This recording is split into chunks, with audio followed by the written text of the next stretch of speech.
Brahim Diaz African Cup of Nation ফাইনালে সেনেগালের বিপক্ষে ফাইনালে পেনাল্টি মিস করেন।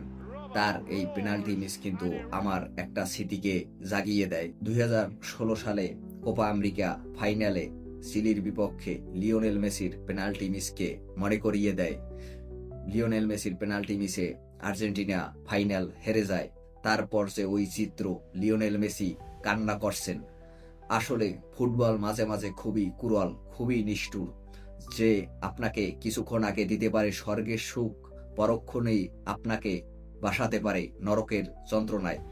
ব্রাহিম দিয়াস, যিনি কিনা গোল করলে মরক্কো জিতে যেত African Cup of nation trophy, কিন্তু তার পেনাল্টি মিসে চ্যাম্পিয়ন হয়ে গেল সেনেগাল।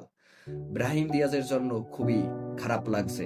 আশা করি তিনি এই শোক কাটিয়ে উঠতে পারবেন, ভবিষ্যতে মরক্কোর হয়ে বড় কোনো ট্রফি জিতবেন।